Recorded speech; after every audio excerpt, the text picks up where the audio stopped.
Hello, and welcome to episode 13 of Knee Deep in the Pod! I'm Dan. And I'm Chris! Such energy!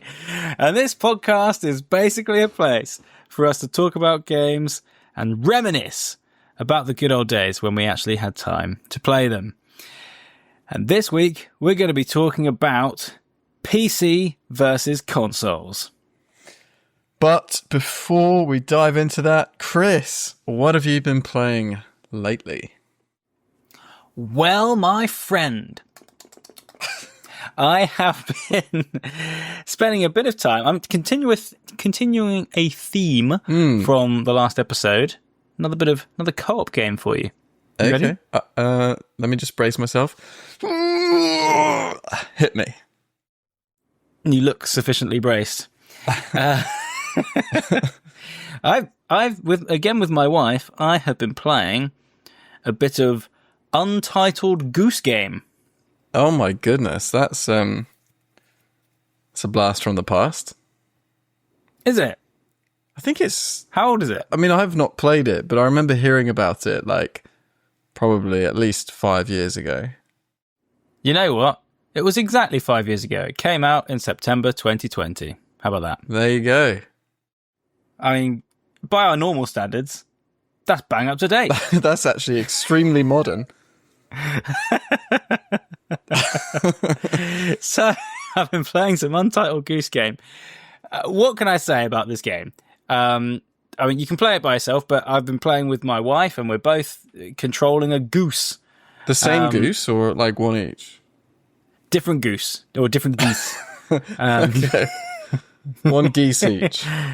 One, yeah, you got it. You all have your respective gooses.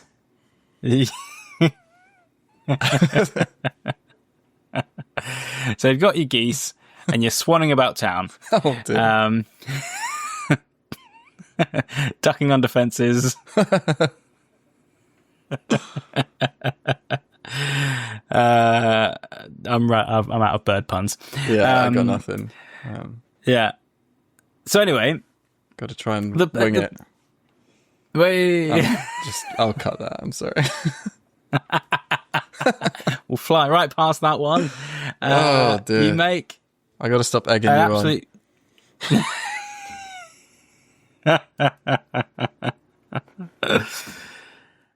Basically, the whole concept of the game is making a nuisance of yourself as a goose running about town. Let me give you an example. Basically, the first task you have is you kind of, once you've made your way up the street, you break into like a gardener's backyard. And there's like some carrots and some lettuce and some, I don't know, there's a radio playing on a table. He's left out a sandwich and some jam. And the whole thing is, the first like task is basically grab from his garden and around the local area all the items you would want for a picnic and drag it over to like by the lake. So you're like, okay, distracting, but like he doesn't want you nicking his stuff, obviously. So you need to like distract him, and like maybe one of you is like running interference while the other one like nicks a carrot from his veg patch or like whatever's, or like, yeah, like you turn the radio on super loud and that startles him and makes him like go and turn the radio off, and whilst that's happening you nick the picnic rug. So yeah, you kind of, wherever you go, you get this little kind of checklist of like, this almost like shopping list of things that you like can do in the area, and you try and like do them all, make a mischief of yourself, and then move on to the next place. It sounds silly and fun. It is. It's silly and fun. How did you come upon this Untitled Goose Game? Well, Dan, I'm glad you asked. One, like you, I think it was kind of in the periphery. You know, it was generally like I'd maybe like come across it or seen it a couple times, or, you know, but I didn't really know what it was about. And then it just so happened again to come in a deal. Like it was on deal during like Valentine's season. And so like whilst I was I basically bought like 2 or 3 games during that sale because they were dirt cheap. This was one of them. I can't remember how much, but it was less than a tenner. Nothing says romance like running around as a goose and stealing carrots. You know what? Nothing else gets my blood pumping than playing make believe as a goose. What about the pills? Are they not helping?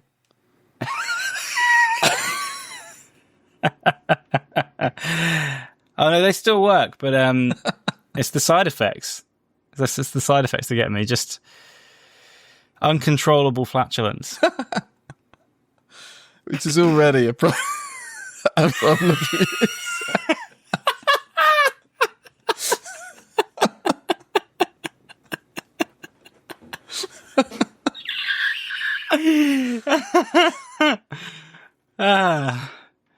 So Dan, what have you been playing lately? I have been playing a game called Halls of Torment. Have you heard of this? Probably because I mentioned it, right? Do you listen to me when I talk? Rarely. So no, this will be a new experience for me. Okay. Basically, Halls of Torment is... I'm not sure this genre has like an agreed upon name yet, but it's a game... The gameplay is like Vampire Survivors.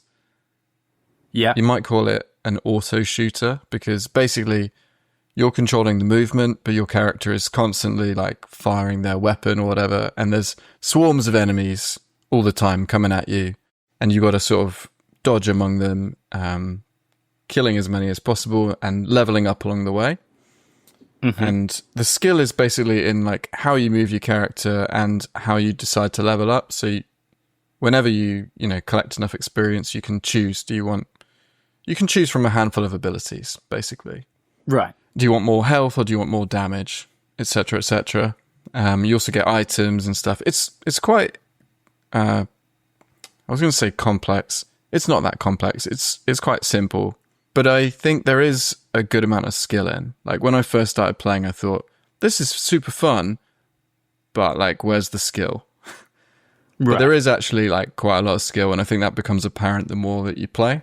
Okay. And it's really fun. And the thing that kind of makes it like stand apart from games like Vampire Survivors is the aesthetic is very heavily inspired by Diablo. Oh, okay. Yeah, so it looks like a Diablo game, but it plays kind of like Vampire Survivors. That sounds fun. Yeah. I've not really played Vampire Survivors, but I watched, like NoClip did a little documentary on it. And I think I've mentioned them on the podcast before, like go check out NoClip because they do really cool, like game documentaries. But yeah, that was kind of the first time I came across this whole Vampire Survivors thing. And it turns out it was a big deal. Like when it came out, it kind of exploded, right? Yeah, it was super but there are popular. other similar games. Like, so what did you say this game was called? Halls of Torment. Halls of Torment. And I've not played it, but I know that there's another one. It's called Brotato, I think. Yeah, that's another one. Similar vibes. So okay, so what do you think? Is it just that the required skill became evident to you, and that's what kind of kept you playing? Yeah, I mean, to be honest, even when I thought it was like a very low skill game, I was still having an absolute blast. Nice. I think the aesthetic is so strong, and when you're playing the game, you feel very, very powerful, and that's fun. Yeah. But it gets harder as you go along. Like the difficulty ramps up, so it doesn't get stale. Mm-hmm. And the other thing I was going to say, like as I was reflecting on this, I kind of thought like, although Vampire Survivors and that sort of genre is quite new, in a way, Diablo could actually be a bit like that, even back then, you know? If you think about playing a very strong character on Diablo 2 and entering a very weak area, yeah, you'd get waves of enemies coming at you, but they'd die super easily. Yeah. And that was fun. And that's kind of what this game does, but it just turns it up to 11. Yeah. That sounds great. And I suppose, like, again, like Diablo, like between all the different classes and all the different abilities, you'd have a huge variety of different ways you could dispatch these enemies. And I guess it's not dissimilar in this game. Yeah, exactly. There's loads of different abilities you can get, loads of different classes you can play as. So there's a ton of replayability. And I know you might not like this, Chris, because we've talked about this before, but there are like 500 achievements, which, seems like a very daunting number. But it gives you, I think, a good idea of like your progress through the game. Your achievements are kind of like, that's in a way how the game measures progress. Each quest has an associated achievement, and there are, let's say, 500 quests. So I know I'm roughly halfway through the game because I've got like about, let's say, 250 of those achievements. Right. And it's kind of a like roguelike, like you kind of start again each time, don't you? There's not like a sense of like different levels. It's kind of you have a run and then it ends and you go again, right? Yeah, so your character starts from scratch each time, like level 1. Mm-hmm. But there's some like saved progression, I suppose. Okay. In the form of items. So you can get items which you keep. You can also, every time you win a run, you get like a soul, which you can spend on like a stat upgrade. Okay. So there is some permanent progression, and obviously all the quests that you complete are like contributing towards your overall progress. Okay, cool. Yeah, I was just thinking, like, I'm, as we've kind of discussed, relatively averse to roguelikes, but I can see how the way you just described achievements almost being like the way you measure your progress. Yeah, that felt quite appealing in kind of as a sort of offset to feeling like there is no progress or there is no kind of end destination. Yeah, it rarely feels like, actually rarely if ever feels like a run is a waste of time, because I've always got some kind of measurable progress coming out of it. Nice. Cool, man. Do you mind if I take us on a slight tangent? Oh, we haven't even started yet and we're going on a tangent. Please do. Well, last time, we were talking about Worms, okay? Yeah. Which, is a super long-standing franchise, right? Yeah. And I think, in the grand scheme of things, there aren't that many franchises that could claim to span, 25 years or, however long Worms. I mean, I think the latest one from them was 2020, and what the first one was, what did you say? 1995. 95. Okay, so right, 25 years. Like, how many franchises could claim that they span that time and keep releasing new games? You're right. So I thought these very thoughts recently, and that's why talking about Worms made me think about it. There are a few from our childhood that are still doing this, and I think I got away the whole episode last time without mentioning Doom. So yeah, we didn't talk about it once. I'm due one. Now, I won't take long, but I will just say, in terms of games that I'm looking forward to, and again, not something we talk about that often in terms of like new games or games we're looking forward to, but games I'm looking forward to, Doom: The Dark Ages, which is the new entry in the Doom franchise. Comes out as of date of recording, comes out in like a week or so. Now, I doubt I shall be playing it straight away. I'm super excited to play it, but I mean, it's a new game and it's like new game prices. It's like 60 quid or something. So I'm like, going to hold off for a mo. But super excited to play that game. I think that's all that he's saying for right now, other than, it kind of, I think it reimagines quite a lot of the systems and the kind of ideas in Eternal, whilst I think still trying to kind of, obviously still be kind of quite a high intensity, exciting first person kind of boomer shooter. But just kind of reinventing a bit. And yeah, it sounds, from initial reviews, it all sounds very exciting. So yeah, I'm excited for that. And I think also so that is obviously a franchise that's been running more than 25 years. And then also, I think I might have mentioned this briefly in another episode. Heroes of Might and Magic Olden Era is being worked on. I think they're working on an alpha release, like an early access type thing, next quarter or something. So so it's still early days. I think it's gonna be like an alpha build, and they'll kind of keep working on it. But I've become very excited about this. Dan will know. I've gone down a bit of a Heroes rabbit hole lately. I've been watching these olden era videos because they've been releasing like little snippets of different factions and different parts of the game, and it just looks super. It just looks like they've grabbed the best bits of the of the franchise that kind of make it what it is. And what we were saying, last episode about like what would we want out of a new Worms game? It was just like, we'll just take the winning formula and just make it again, but different, but like the same. Yeah. And I'm really hopeful that is what they're doing here with Heroes Olden Era. In fact, just before we recorded this, a little new like update was posted by their channel. So I watched a couple minutes before we sat down to record.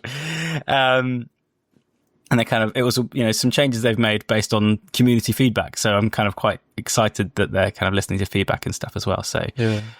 But anyway, the link, the reason this comes up, the whole link to this tangent is that is also a very long standing franchise. And it's kind of cool that, a game that I love so much from my childhood the franchise is still alive. It's still putting out new games, more than 25 years later. So, absolutely. There'll be a let's say a good handful of franchises that can claim that, but not loads. Not a lot, I don't think. Well, there's one I'm about to mention, which is quite a new franchise, but just while we're talking about new releases and games we're looking forward to. Yeah. I just thought I'd mention that Silksong, the long-awaited sequel to Hollow Knight, has officially been announced that it's coming out this year. We don't have an exact date, but we do know it's coming out in 2025. So I'm super hyped for that. Wow.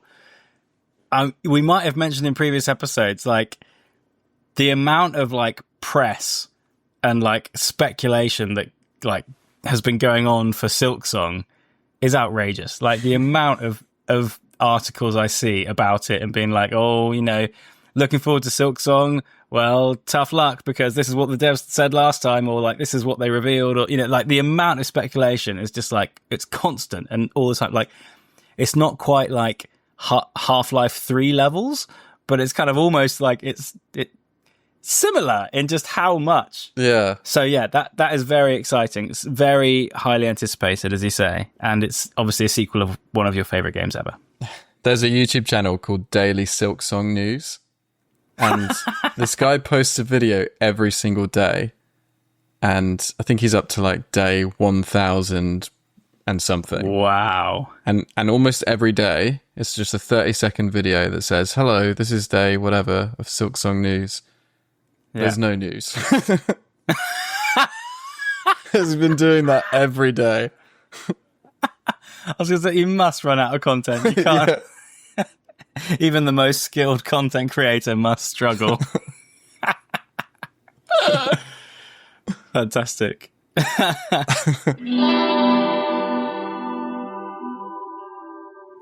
Right, so we thought today we would discuss PC versus console. And, I think we will tread some familiar ground if you've ever had a conversation like this or seen this sort of conversation going on. But I thought we would start with our early experiences of both, kind of root it in our own experience and go from there. So, sounds good. Dan, talk to me about your early experiences of consoles, PCs, games. Like, how did you first experience those? How did those things kind of come into your life?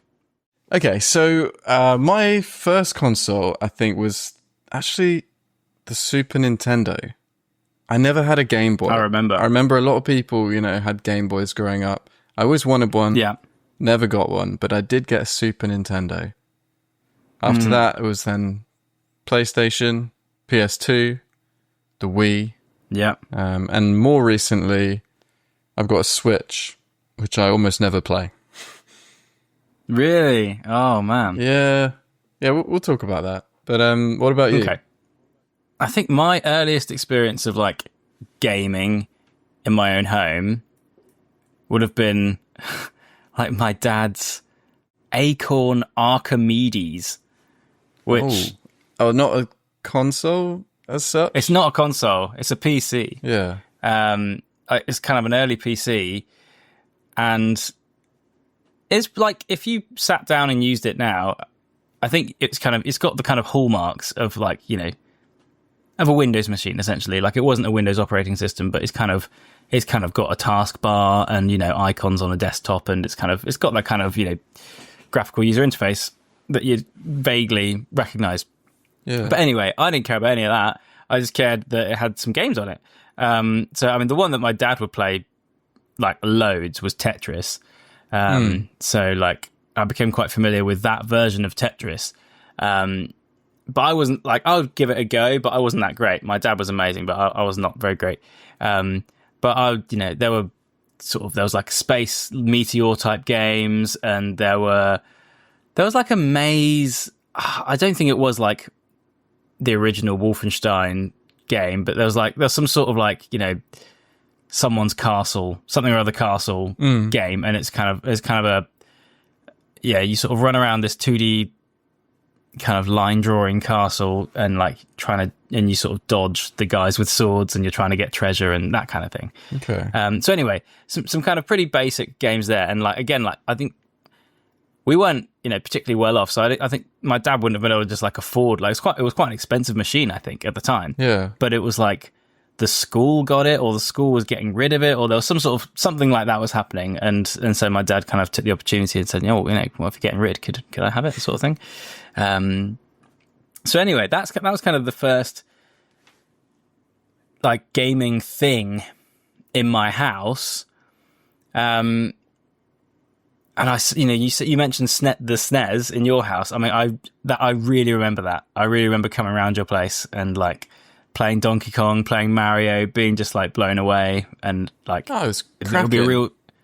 Yeah, it was a real treat every time, like we got the opportunity to like get the SNES out and like play these games. Yeah. And then like like you kind of say, like the trajectory for me, I think there were some other like PCs along the way. We got kind of Windows 95, 98, and like, there were PCs in the house.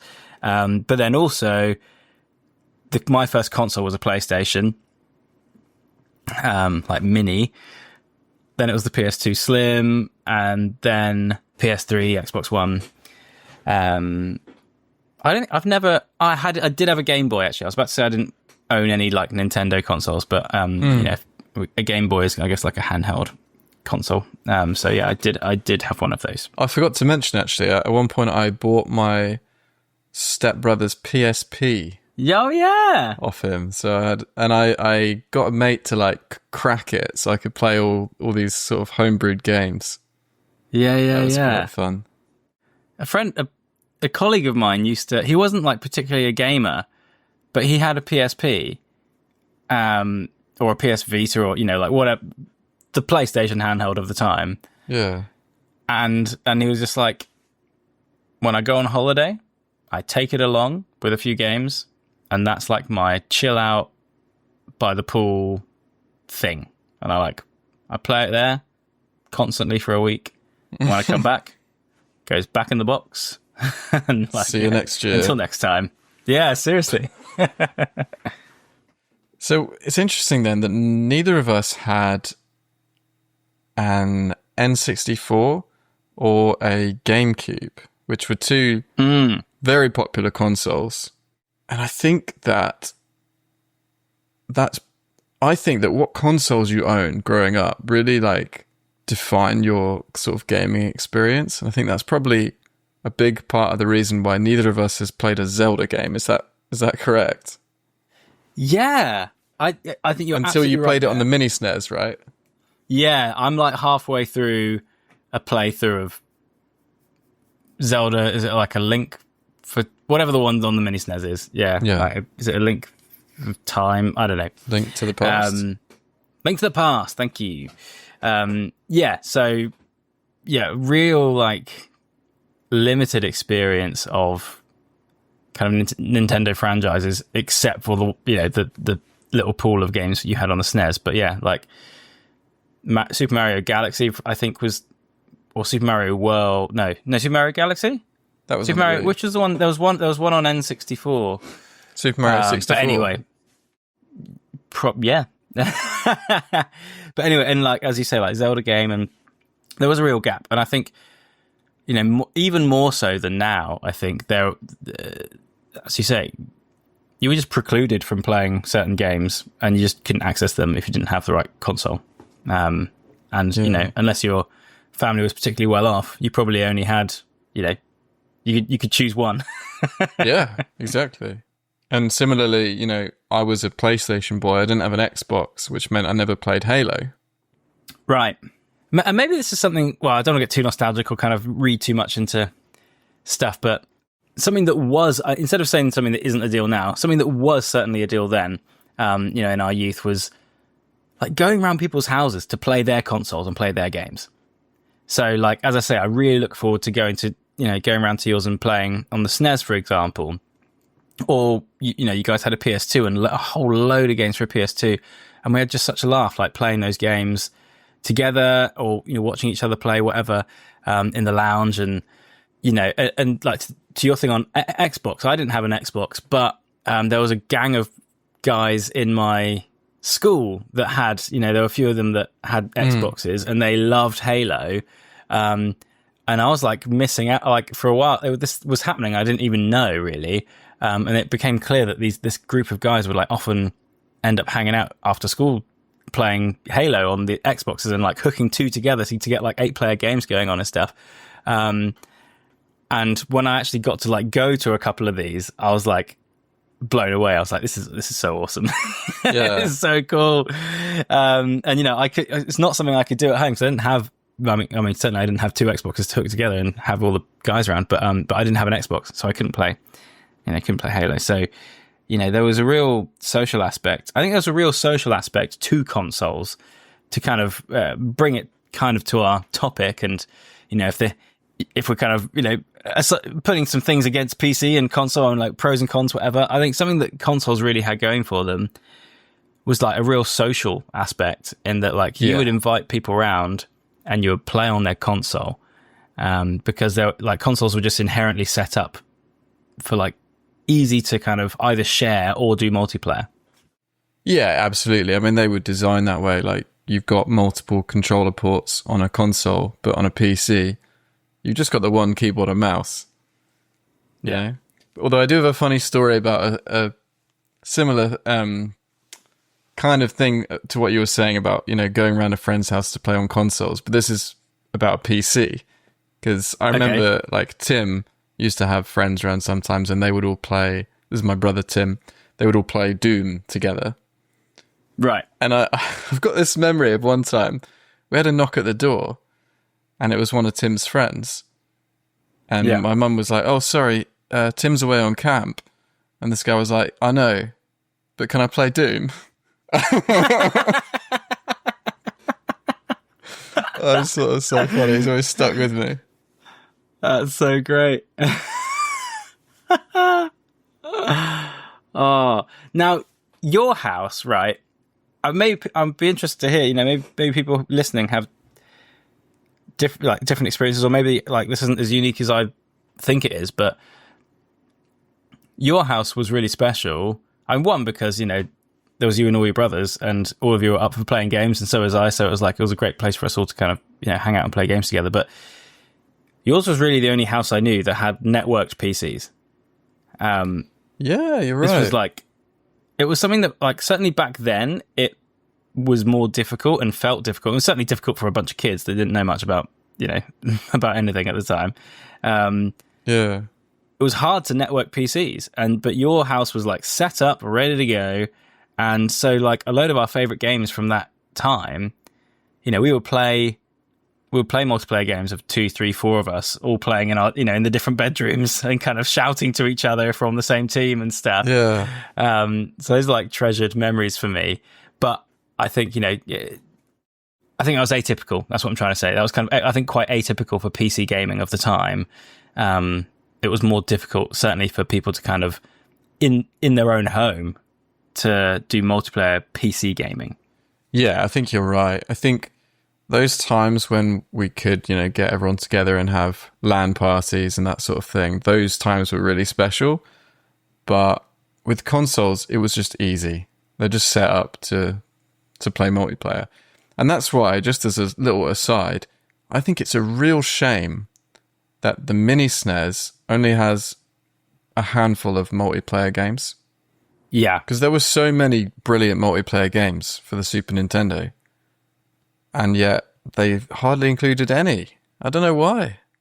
It's like, I'm super pleased that I have a mini SNES, and like for me, it's almost worth it just for like Donkey Kong and Mario. Yeah. But like, there's a whole load of other great games on there, and I've have played some of them, and I'm in the process of playing some, like we mentioned Zelda. But I feel exactly the same way. There's like 2 or 3 games worth playing multiplayer on that console. Yeah, it's really disappointing. It is disappointing. There should be as you say, there are a whole load, and they're just not included. To the point where sometimes I'm like, almost looking at this, like, why did you include a second controller? Like, yeah, I know, right? Like, obviously there's Street Fighter, and Street Fighter's fine. You know what? And maybe I'm spoilt, or maybe this is I don't know if this is just the direction that fighting games went, or if this is actually like part of the Tekken franchise. But I was spoilt on Tekken, and like, if you played a character, you could it would tell you. You could look up a menu, and it would tell you the different moves that your character could do. Mm. And so, like, you could like learn how to play that character. In Street Fighter, there's nothing. There is nothing in the game telling you how to play that character. So, like, you just got to guess. And so most of the time, unless you've like, I guess, read up or something, you're not playing any of the special moves. And so it's just a bit, yeah, I don't know. I can play a few rounds and then I'm kind of done, because like, I don't know the secret, the secret password for like doing the cool moves. Yeah, I'm just like button mashing most of the time. Or you find one attack that works and you just keep spamming it. Just that one. Just use that one.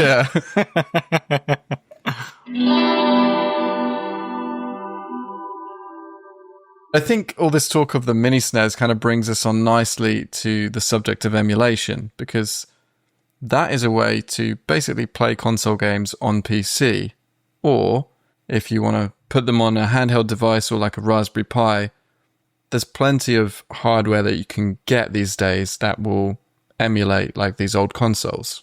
And in fact, I've seen people making consoles, like custom consoles basically, with a Raspberry Pi or similar, that can store and play every single SNES game ever made, or like every Game Boy game ever made, because they're not big files. Yeah. So with modern storage, like, it's very easy to just create these emulation mega machines. And then you compare that to the mini SNES, which has like, 20 games? Yeah. And it's hard not to feel a bit shortchanged. Even though I love the mini SNES, I'm glad it exists, and I think like the packaging is brilliant. The way that they've created this console that looks just like a literal miniature version of the Super Nintendo. Yeah. I do feel like I would get a much better solution if I just went with like an emulator, basically. Yeah. And, I actually, by chance, came across someone who had like cracked their mini SNES and done just kind of basically what you just described. They like loaded a whole load of additional games onto it. Yeah. Because you're kind of limited to like 22 games or whatever it is. So yeah, it does feel like a bit of a shame. And I think, talking about emulation, if memory serves, that's kind of, emulating SNES games was like the first emulator that we kind of came across. And it was round about that time that you got quite into making your own like Mario levels and like modding Mario. That's right. So, I mean, for anyone that's really interested, you can check out, what was it? Moon Edition? I made a Super Mario World hack called Moon Edition, where every level had a hidden 3-up moon. So, yeah, one of Dan's early like internet like miniature fame moments. Got quite well. It was very well received, wasn't it? Yeah, a few of those videos really popped off. I don't know why. Like, there are better hacks out there. I mean, this is like a very old project. Yeah, like people, I still get emails about it. I had someone emailing me just the other day saying, "How do I beat this level?" Did you? Yeah, Mate. Yeah. That's so cool. So, right. So I think that's kind of some of our early experience. And as you say, kind of talking about emulation. And one thing about I never really came across the GameCube. Only one friend I knew I kind of had one and brought it along to like a sleepover one time. And the coolest thing I thought about it, like just from looking at it, is it had 4 like inputs for controllers. Yeah. So you didn't like the PlayStation was always like limited to 2, and you had to buy an extra thing to be able to connect 4 controllers, right? Yeah. So that was a scam. Yeah, right. And like, you know, whoever bought the extra thing, like barely anyone bought the extra thing. So it was just it was a bit of a shame. Like, so there were all these games that could do 4-player and you rarely would. And I just thought it was so cool that, you know, that the GameCube just had that as standard. Just like, let's not mess about, 4 inputs, here you go. That's true, yeah. More consoles should have had 4 controller ports.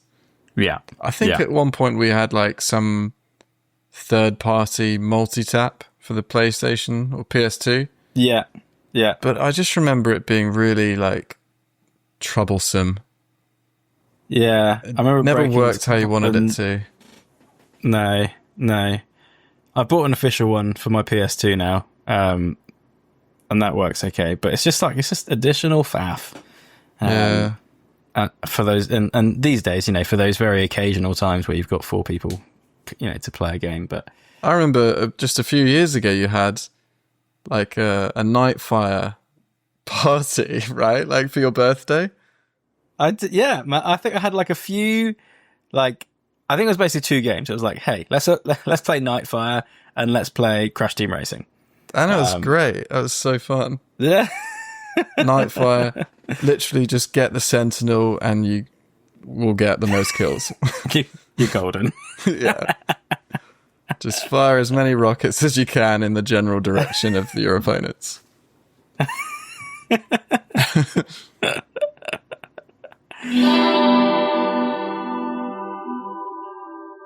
So, I guess we might as well just like quickly go over some of the oft tread ground. Let's talk about games for a second. So we've sort of talked about how in the past, you know, the console you had might have particularly governed the gaming experience you have, because you only got access to certain, you know, the titles that are on those games. I think on those consoles, I think you had a lot more in the way of like console exclusives than potentially you do now. So a lot of games these days will release on, you know, multiple consoles and PC. Yes. So in one sense, you know, that is kind of, it's not gone, but it has reduced substantially.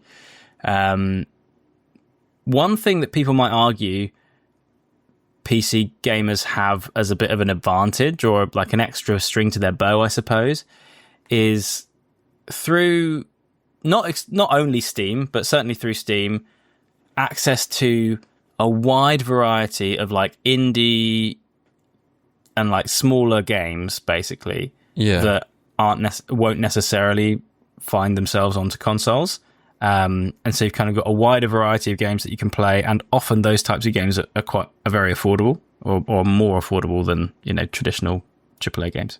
Yeah, that's definitely true. Although a lot of the time these days, indie games, certainly some of the more popular ones, they'll be released as like digital downloads on some consoles. Switch, I think, has a lot of them. but it's very dependent on the game, and a lot of the smaller titles certainly won't see that kind of release. Yeah. Although it was like almost to counter my own point, one thing that I guess console gamers have, at least for now, is the secondhand market, and you don't really get that with digital purchases on Steam. Or I suppose it's true to say that of digital purchases on like a console as well, because as you say, that's a thing now. But you can walk into your local CEX or whatever and buy a secondhand copy of whatever game on Xbox One or PS4 or 5 and save a whole bag of cash on that title just by getting secondhand. True. So that's a cool thing. So, okay, I'm just going to come out and say it. For me, the appeal of consoles was always the plug and play nature. You could just whack a game in, plug in a controller, and you're good to go. Yeah. Whereas now, it's just not like that anymore. I think consoles are becoming increasingly more like PCs in the sense that you have to download updates. You've got to, update the console firmware or whatever, and then update the games. And sometimes, you just want to jump into a game and you might spend half an hour just getting set up. Yeah. Which, to me, just like completely defeats the whole point of having a console. It's hard to... Yeah, it's hard not to just jump on the same bandwagon. I wholeheartedly agree. It's a pain in the butt. And for me, I mean, you can't... it's not a completely fair comparison because, like PC games do also have updates and, you might kind of, revisit a game you haven't played for a while and there could be a big update. I suppose the difference there is, at least for someone like me or you, we're on our PCs quite often. And so often those updates are happening in the background. They just happen whilst we're using our PCs. And then when we come to the game, often either it's updated or there's not much to do before we can play. Yeah. That's my experience anyway. And then when it comes to a console, to be frank, it's not that often that I boot up my console. Like it's a bit more of an occasion, shall we say. So the amount of evenings I've actually binned off the idea of playing a game on my console are not inconsiderable, where it's like, should we like restart Halo together and do a bit of couch co-op, like me and my wife or whatever? Like, should I boot it up now? Yeah, I'll make a cuppa. You get the console on, off we go. And I'm like, turn it on. Here we go. Get the disc in. And then it's like, hey, as you say, like there's a console update and then maybe there's a game update. And like, hey, it's just a small update. It's 40 gigabytes. Wow. And it's like, excuse me? Like, that's basically the size of the whole game. There goes your evening. Literally, it's like estimated download time, 3 hours. And then you got to install it. And it's just like, oh, well, I guess I'll do something else, shall I? Like, it's so... maybe we just sound like old farts saying this, but like it just feels like a bit of a like own goal in that sense. I don't know what you could do to get around it. I mean, it's just the way that games have gone, I suppose. But yeah, the amount of evenings that have gone sideways because of that. You've really got to like, unless you're using your console like quite frequently. I've got to plan. I've really got to plan my console gaming session so that I'm all like prepped and ready. I've got to do my like pre-gaming prep, so that it's a smooth run. Do you remember I said about my PSP as well, how I kind of like got my mate to crack it to play homebrewed games? Yeah. At one point, I was given like a new PSP game. And it said, when I put the game in, it said like, oh, you need to update your PSP before you can play this. Yeah. So I was like, okay. Sort of don't feel great about that. And sure enough, that like blew away my like homebrew installation and everything. Just completely reset the console. So yeah, Bummer. these updates are a pain, and I kind of get it. Like they don't want people cracking the consoles or whatever. But I wasn't using it for any piracy. I was just playing games that wouldn't otherwise be available on a PSP. Yeah. They want control, though, don't they? Yeah. But it's Annoying. daft. Like, let's say I have a game on my Switch, right? And I can play it today and it works fine. Why shouldn't I still be able to play it a week from now? Why mandate all these updates? If the game was playable last week, it should be playable today. Yeah. I mean, that's one of the great joys of returning to, PS2 or Xbox 360, for example. Like, we've actually been in situations where, we've planned to play a game on the Xbox One. We've come up against this, and then I'm just like, hey, should we play something like on the Xbox 360 instead? Because that'll just work. Like we can in 2 minutes we'll be playing a game. Should we do that? Yeah, right. Like it's just and it just worked. And the PS2 games, it's like, hey, 30 years later, 20 something years later, I just put the disc in and then it works. Yeah. Like I'm playing. No friction. I'm playing in That's how no it should time. be. And I mean, there's lots of things that have changed, I guess, and there's two things. One, possibly games were a bit more buggy back then because once you released it, there was, certainly on a console, that's it. There's no patching. It just is what it is. Yeah. So, maybe there were more bugs out there on finished games. That said, because there was a firm, this is it, release date, I suspect there was more effort put towards squishing as many bugs as possible, making sure the release version was as good as it could be. I think so. I think now developers can be, I don't want to say lazy, because it's not about laziness, it's about deadlines, but yeah, developers can be, let's say, more tolerant of bugs these days because they'll just fix it in a day one patch or whatever. Yeah. And I think, the mod, the precariousness of the games industry at the moment, there's we keep hearing layoffs and that studios going under and stuff, and funding is not what it once was, perhaps, and so perhaps the pressure is on to release the game to get an inflow of cash, and maybe the idea being then that can help fund any additional patching and fixes that need to happen. Before they start working on whatever the next game is, I suppose. Or if you're Bethesda, you just let your fans fix all your bugs for you.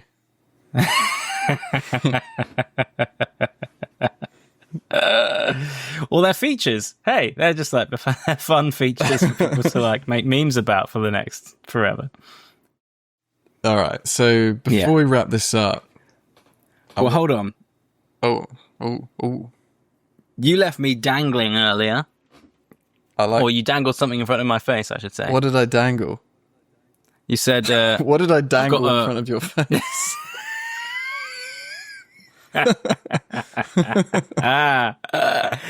You said you had a Nintendo Switch, but you barely ever play it.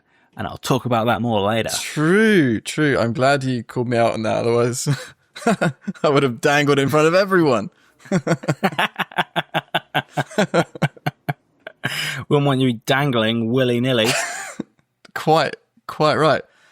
No, so I bought a Nintendo Switch mostly to play one game, which was Super Mario Maker 2.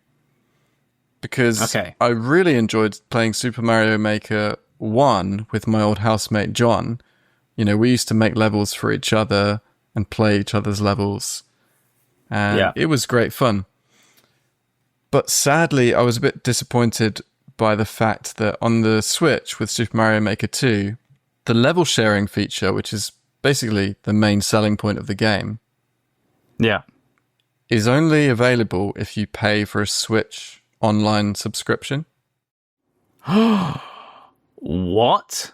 Yeah, basically to use any online features, you have to have this subscription, which is billed monthly or annually. Okay. And I don't like that. Well, particularly, as you say, like, you know, subscription models vary vastly from game to game and whatever, but as you say, that is like one of the main appeals of the whole game.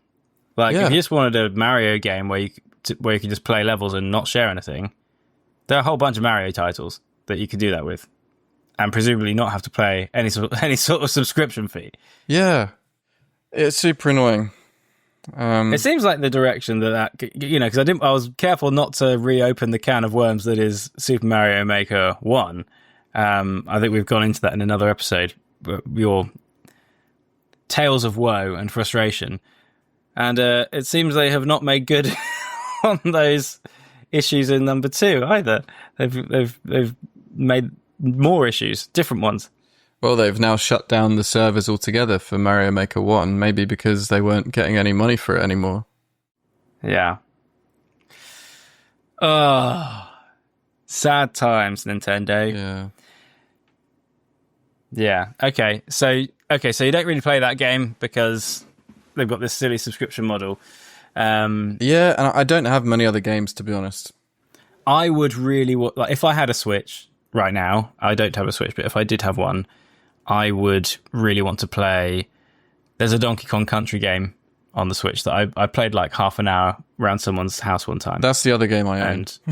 That's the one other game I own. Yeah. Yeah. And also Zao, which, I worked on, so I've played it today. Yeah. Nice. Yeah, okay. Yeah. Zao, I think probably since the last time we spoke about this, winner of is it winner or what's the right word? Nominated. No, I think it won. It won a BAFTA. Won a BAFTA. Yeah. How about that? So I've officially worked on a BAFTA winning game. Very cool. It's pretty cool. That's a good cred. That's a great cred. Yeah. Nice. So, sorry, I interrupted you. You were bringing us to a sort of a final question. Yeah. So, okay. So just before we wrap up today's episode, what's your take on the Steam Deck? Ooh. Because we're talking about PC and console, right? And the Steam Deck is this sort of weird middle ground where it's a PC, but it has what Valve describe as console-like features. I've not used one, so I'm not sure. I won't be able to add so much value to this. But my impression is it's like I think of it almost like a bit like a PS Vita or that handheld, that sort of handheld vibe, but with a pretty reasonable screen. Not dissimilar to a Switch, to be honest. Like it's that kind of format, isn't it? But as you say, like it's kind of got a sort of PC-esque operating system, and obviously critically you can play games that are on Steam, lots of which are PC only games. I guess, do they need to be like Steam Deck compatible or something? Is there like maybe not all games are? I think people do talk about games being Steam Deck compatible, but really all that means is, does it like run at a good frame rate? Or right, okay. Developers in general don't need to do anything special to make their games work on the Steam Deck, because it is basically a fully fledged PC. Yeah. So I guess I haven't got anything particularly against it. I don't think I've got any strong feelings. I've got no strong desire to have one. I guess because I've got access to all of that stuff on my PC. But I have got a friend that owns one, and he's a dad, much like myself, and he has benefited very much because he's like being able to like escape up to his office and play a game on his PC away from, too far away from the bedrooms and all that sort of stuff is hard. Yeah. But being able to just like switch on his Steam Deck and play 10 minutes of whatever it was, or even longer, but like you're in the lounge and you're on hand ready to, to help with whatever it is. That was that meant he could game when before he couldn't. Yeah. I mean, I don't own one myself, but everything I've heard has been great. Okay. I think Valve have just come out of nowhere with this thing and made like a best-in-class device, basically. Wow. And although I don't have one right now, I would love to have one, even if it's just so I can play games on the sofa, you know, because I'm at my desk all day. And sometimes in the evenings, I don't want to be at my desk anymore. At your desk, yeah. So I think there's something very appealing about that. Nice. Yeah. You know, but just before we do close, we sort of, I did want to sort of just touch on this like subscription thing. Yeah. Because like, I think particularly with consoles, for example, you know, there are things like Game Pass and like, I forget what the PlayStation version of it is, but you know, there are these kind of like pay however much a month and you have access to this kind of a collection of games, right? Yeah. And those games like might roll over and change and be available for a time and then go. But basically, like, if you pay this much, you'll always have access to some cool stuff. Yeah. Now, I'm pretty averse to any sort of subscription. I don't like the idea of, you know, monthly payments for a thing that I might not make great use of, or, you know, something I really like becoming unavailable, or something I would really like never becoming available on the service. Like, you know, so I'd probably just rather own it. But, you know, for some gamers, you know, there are just like a few, they just want the latest COD game or the latest FIFA or, you know, whatever it is. And maybe there are kind of a few key titles that are just always, you know, included. And so they're just like, well, I just have to think about it. There'll always be one of these cool games that I want to play. But so I guess my impression of it was generally kind of quite negative. Yeah. But it was and also like, and I don't know if this is right or wrong. You can maybe shed some light perhaps, but like my sense was that like if games like put themselves on Game Pass or something for, you know, for a period of time, or like for a limited number of people, like, you know, the first however many people who like click the button get to have it on Game Pass for a while or whatever, that they would make less on the game that way than if they were to sell actual copies. Yeah. So, you know, part of me was like, well, I'm not sure if it's great for developers either. Then again, it opens you up to a bit wider audience, so maybe it is good. Anyway, but like I was kind of a bit like undecided, but generally on the kind of not in favor, probably, kind of slant. And then I heard basically someone asked this kind of question to John Romero of Doom fame. Yeah. And was basically like, hey, you know, you've been in the games industry for over 25 years. What do you make of like these subscription models like Game Pass? And basically he was like, I love Game Pass. Like, I love all that stuff. Like, he was like, you know, whatever ways there are to like make access to games easier, better, whatever for people, then he was just generally quite in favor. And he also said, what did he say? He kind of, it was interesting. He kind of compared it a little bit. And this is something that like, I was going to say wasn't really a thing in consoles. I'm going to loop back to this because this is something that you don't really get anymore. But so he mentioned shareware, and obviously like Doom was a shareware thing where like, you know, the first episode was free, like, and you could give it to your mate, copy the files, like it was all fair game. But then the idea was if you wanted the rest of the game, you pay for it and you buy it in a shop or you'd order it, whatever. Yeah. And this was a really common model in like PC games of the day. And he kind of compared it a bit to that. He was like, you know, it's almost a bit like that. Like, it's obviously it's a bit different because you're paying monthly, but like, you know, these games come into your subscription. You can give them a go. If you like them, then great. If you don't, well, you know, it'll be gone and something else will come again soon. And you can just kind of try stuff, I guess, in a similar-ish way to like, to how that kind of shareware thing worked. Yeah. So that was interesting. And just saying that reminded me also, of like demo discs. And like, this was a thing for PC, but this was also a thing for PlayStation as well. You get like demo discs with like, you know, a couple of levels of something. So like my first experience of Crash Team Racing, which is like among my favorite games. A friend of mine had a demo disc of Crash Team Racing, which just had like two tracks, basically 2 tracks and like the basic characters. And that's all you could play. But I loved it so much. I was like, this is so great. Like, what is this game? And like, when it came time for me to finally have a PlayStation, and I saw Crash Team Racing was one of the, like, you know, bundled in, you know, buy the console, get a few games in with it. Yeah. I was like, I'm getting the bundle that has Crash Team Racing in it because it's flipping great.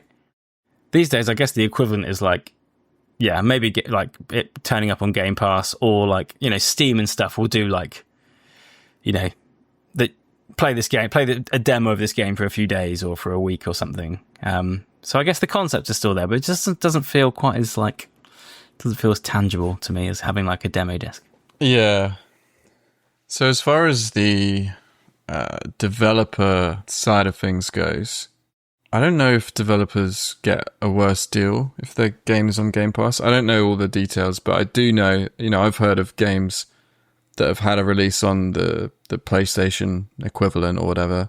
Yeah. And basically most of the game's sales have come through that avenue. Really? Yeah, Okay. so I do think it can be a good thing for developers. And I can also appreciate that it can be a good thing for players. Like, I can see the appeal of getting access to a bunch of free games. Well, not free because you're paying for it, but, you know, a bunch of games for a monthly subscription.